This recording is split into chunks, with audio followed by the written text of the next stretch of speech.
નમસ્કાર. આકાશવાણી સમાચાર હર્ષ લેવા વાંચે છે. સૌપ્રથમ મુખ્ય સમાચાર. પ્રધાનમંત્રી નરેન્દ્ર મોદીએ પાકિસ્તાનને કડક સંદેશ આપતા કહ્યું, ભારત પાસે આતંકવાદીઓને તેમના ઘરોમાં ઘૂસીને તેમનો ખાત્મો કરવાની ક્ષમતા છે. ભારતે પાકિસ્તાન ઉચ્ચાયોગમાં કામ કરતા પાકિસ્તાની કર્મચારીને 24 કલાકમાં ભારત છોડવા આદેશ કર્યો. જસ્ટિસ ગવાઈ આજે ભારતના 52માં મુખ્ય ન્યાયાધીશ તરીકે શપથ લેશે. કેન્દ્રીય મંત્રી અશ્વિની વૈષ્ણવે નોઈડા અને બેંગલુરુમાં સેમિકન્ડક્ટરના દેશના પ્રથમ નવા અત્યાધુનિક ડિઝાઇન કેન્દ્રનું ઉદ્ઘાટન કર્યું અને હમાસ પર કરેલા ઇઝરાયેલી હવાઈ હુમલામાં 28 લોકોના મોત. સમાચાર વિગતવાર. પ્રધાનમંત્રી નરેન્દ્ર મોદીએ ઇસ્લામાબાદને કડક સંદેશ આપતા કહ્યું કે પાકિસ્તાનમાં એવું કોઈ સ્થળ નથી જ્યાં આતંકવાદીઓ શાંતિથી શ્વાસ લઈ શકે. તેમણે કહ્યું કે ભારત પાસે આતંકવાદીઓને તેમના ઘરોમાં ઘૂસીને તેમનો ખાત્મો કરવાની ક્ષમતા છે. શ્રી મોદીએ પંજાબના હવાઈ મથક આદમપુરમાં વાયુ યોદ્ધાઓ અને સૈનિકો સાથે વાતચીત કરતી વખતે આ વાત કરી હતી. पाकिस्तान में ऐसा कोई ठिकाना नहीं है जहां बैठकर आतंकवादी चैन की सांस ले सके. हम घर में घुसकर मारेंगे और बचने का एक मौका तक नहीं देंगे. और हमारे ड्रोन्स, हमारी मिसाइलें, उनके बारे में तो सोचकर पाकिस्तान को कई दिन तक नींद नहीं आएगी. ઓપરેશન સિંદૂરની સફળતાની પ્રશંસા કરતા પ્રધાનમંત્રીએ કહ્યું કે ભારતે પાકિસ્તાનમાં 9 આતંકવાદી શિબિરોનો નાશ કર્યો છે અને 100થી વધુ આતંકવાદીઓનો સફાયો કર્યો છે. 9 आतंकी ठिकाने बर्बाद हुए हैं. 100 से ज्यादा आतंकियों की मौत हुई है. आतंक के आकाओं को अब समझ आ गया है, भारत की ओर नजर उठाने का एक ही अंजाम होगा, तबाही. भारत में निर्दोष लोगों का खून बहाने का एक ही अंजाम होगा, विनाश और महाविनाश. પ્રધાનમંત્રીએ ઓપરેશન સિંદૂર દરમિયાન રાષ્ટ્રની સુરક્ષામાં સશસ્ત્ર દળોની હિંમત, બહાદુરી અને નિષ્ઠાની પ્રશંસા કરી હતી. કેન્દ્ર સરકારે નવી દિલ્હીમાં પાકિસ્તાન ઉચ્ચાયોગમાં કામ કરતા પાકિસ્તાની કર્મચારીને 24 કલાકમાં ભારત છોડવા ગઈકાલે આદેશ કર્યો છે. ભારતને અનુરૂપ ન હોય તેવી પ્રવૃત્તિઓમાં સામેલ થવા બદલ આ કર્મચારીને અવાંછિત વ્યક્તિ તરીકે જાહેર કરવામાં આવ્યો છે. પાકિસ્તાન ઉચ્ચાયોગના પ્રતિનિધિને ગઈકાલે તાત્કાલિક અસરથી દેશ છોડવા આદેશ કરાયો છે. જસ્ટિસ ભૂષણ રામકૃષ્ણ ગવઈ આજે ભારતના 52માં મુખ્ય ન્યાયાધીશ તરીકે શપથ લેશે. રાષ્ટ્રપતિ દ્રૌપદી મુર્મુ સવારે રાષ્ટ્રપતિ ભવનમાં એક વિશેષ સમારોહમાં ન્યાયમૂર્તિ ગવઈને શપથ લેવડાવશે. જસ્ટિસ BR ગવઈ ભારતના મુખ્ય ન્યાયાધીશ સંજીવ ખન્નાનું સ્થાન લેશે. કેન્દ્રીય ઇલેક્ટ્રોનિક્સ અને માહિતી ટેકનોલોજી મંત્રી અશ્વિની વૈષ્ણવે નોઈડા અને બેંગલુરુમાં સ્થિત નવી અત્યાધુનિક ડિઝાઇન સુવિધાઓનું ઉદ્ઘાટન કર્યું છે. નવી સુવિધાની વિશિષ્ટતા પર પ્રકાશ પાડતા શ્રી વૈષ્ણવે જણાવ્યું કે અત્યાધુનિક 3 નેનોમીટર ચિપ ડિઝાઇન પર કામ કરતું આ ભારતનું પ્રથમ સીમાચિહ્નરૂપ ડિઝાઇન કેન્દ્ર છે. તેમણે ઉમેર્યું કે તે ભારતને સેમિકન્ડક્ટર નવીનીકરણ માટે વિશ્વમાં કેન્દ્ર સ્થાન અપાવે છે. ખાદ્ય પદાર્થોના ભાવમાં નોંધપાત્ર ઘટાડો થવાને કારણે એપ્રિલમાં ભારતનો છૂટક ફુગાવો દર 3.16% થયો છે. માર્ચમાં આ દર 3.34% હતો. આંકડા અને કાર્યક્રમ અમલીકરણ મંત્રાલય દ્વારા જાહેર કરાયેલા આંકડા અનુસાર જુલાઈ 2019 પછી આ વાર્ષિક ધોરણે સૌથી ઓછો ફુગાવો છે. દરમિયાન ગ્રામીણ વિસ્તારોમાં ફુગાવો 2.92% અને શહેરી વિસ્તારોમાં 3.36% રહ્યો.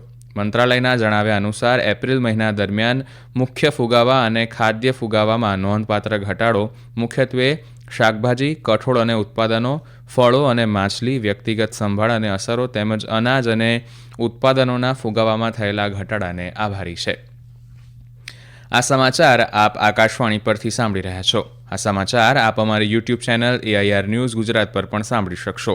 વધુ સમાચાર માટે આપ અમારી વેબસાઇટ newsonair.gov.in/gujarati અને અમારા એક્સ હેન્ડલ AIR_news_ABD ને ફોલો કરશો.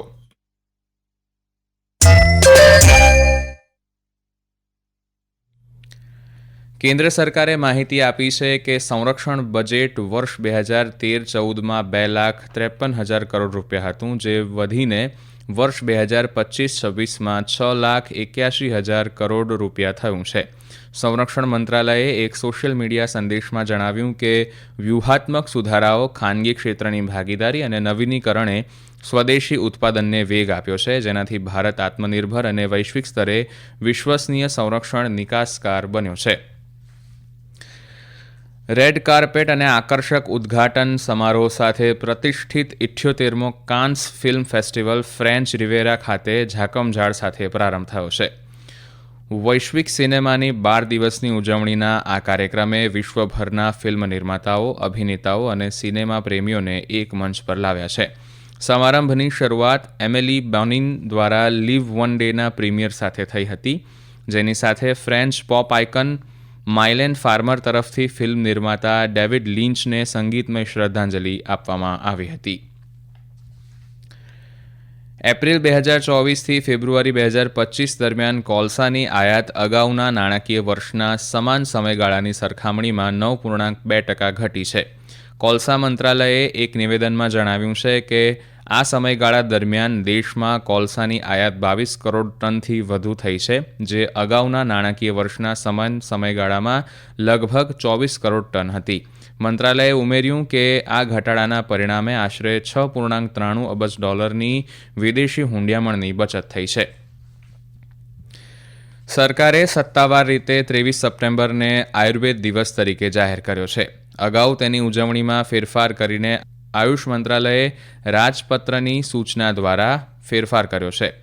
મંત્રાલયે જણાવ્યું કે આયુર્વેદને વૈજ્ઞાનિક પુરાવા આધારિત અને સર્વગ્રાહી દવા પ્રણાલી તરીકે પ્રોત્સાહન આપવા માટે દર વર્ષે આયુર્વેદ દિવસની ઉજવણી કરવામાં આવે છે. બેડમિન્ટનમાં ટોચના ભારતીય બેડમિન્ટન ખેલાડીઓ લક્ષ્ય સેન, પ્રિયાંશુ રાજાવત, ઉન્નતિ હુડ્ડા, માલવિકા બંસોદ અને મહિલા ડબલ્સ જોડી ગાયત્રી ગોપીચંદ અને ટ્રિશા જોલી આજે બેંકોકમાં થાઇલેન્ડ ઓપનના મુખ્ય ડ્રોમાં તેમના અભિયાનની શરૂઆત કરશે. ખાન યુનિસમાં યુરોપિયન હોસ્પિટલમાં ઇઝરાયેલી હવાઈ હુમલામાં 28 લોકો માર્યા ગયા છે અને ડઝનબંધ લોકો ઘાયલ થયા છે. હમાસ સંચાલિત નાગરિક સંરક્ષણ એજન્સીના પ્રવક્તાના જણાવ્યા અનુસાર ઇઝરાયેલી યુદ્ધ વિમાનોએ હોસ્પિટલ પર એક સાથે 6 બોમ્બ ફેંક્યા હતા. ઇઝરાયેલી સૈન્યએ જણાવ્યું કે તેણે કમાન્ડ અને કંટ્રોલ સેન્ટરમાં હમાસના આતંકવાદીઓને નિશાન બનાવીને હુમલો કર્યો છે. અને હવે આજના અખબારોના મુખ્ય સમાચાર રજૂ કરે છે હર્ષલ પંડ્યા. આજના તમામ અખબારોએ પ્રધાનમંત્રી નરેન્દ્ર મોદીની પંજાબના આદમપુર એરબેઝની મુલાકાતના સમાચાર તસવીર સાથે પ્રકાશિત કર્યા છે અને આ મુલાકાત મુદ્દે અલગ અલગ મુદ્દા પર હેડલાઇન બનાવી છે. અખબારો અનુસાર જોઈએ તો સંદેશ દૈનિકે નરેન્દ્ર મોદીના નિવેદનને ટાંકીને લખ્યું છે કે ઓપરેશન સિંદૂર ભારતનું ન્યૂ નોર્મલ છે. ફુલસાબે લખ્યું છે કે પીઓકે ખાલી કરે પછી જ પાકિસ્તાન સાથે વાટાઘાટો.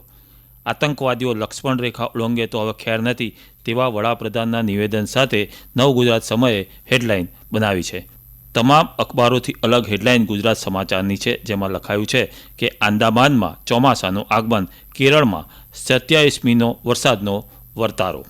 આ ઉપરાંત શોપિયાન એન્કાઉન્ટરમાં તોયબાનો વડો ઠાર, પાકિસ્તાનના હાઈ કમિશનરને દિલ્હીની ઓફિસ છોડવા 24 કલાકનું અલ્ટિમેટમ અને મોંઘવારી દરમાં ઘટાડાના સમાચાર તમામ અખબારોમાં જોવા મળી રહ્યા છે. અંતમાં મુખ્ય સમાચાર ફરી એકવાર. પ્રધાનમંત્રી નરેન્દ્ર મોદીએ પાકિસ્તાનને કડક સંદેશ આપતા કહ્યું, ભારત પાસે આતંકવાદીઓને તેમના ઘરોમાં ઘૂસીને તેમનો ખાત્મો કરવાની ક્ષમતા છે. ભારતે પાકિસ્તાન ઉચ્ચાયોગમાં કામ કરતા પાકિસ્તાની કર્મચારીને 24 કલાકમાં ભારત છોડવાનો આદેશ કર્યો. જસ્ટિસ ગવઈ આજે ભારતના 52મા મુખ્ય ન્યાયાધીશ તરીકે શપથ લેશે. કેન્દ્રીય મંત્રી અશ્વિની વૈષ્ણવે નોઈડા અને બેંગલુરુમાં સેમિકન્ડક્ટરના દેશના પ્રથમ નવા અત્યાધુનિક ડિઝાઇન કેન્દ્રનું ઉદ્ઘાટન કર્યું. અને હમાસ પર કરેલા ઇઝરાયેલી હવાઈ હુમલામાં 28 લોકોના મોત. આકાશવાણી પરથી સમાચાર પૂરા થયા. હવે પછી આપ 1:20 રાષ્ટ્રીય સમાચાર સાંભળી શકશો. નમસ્કાર.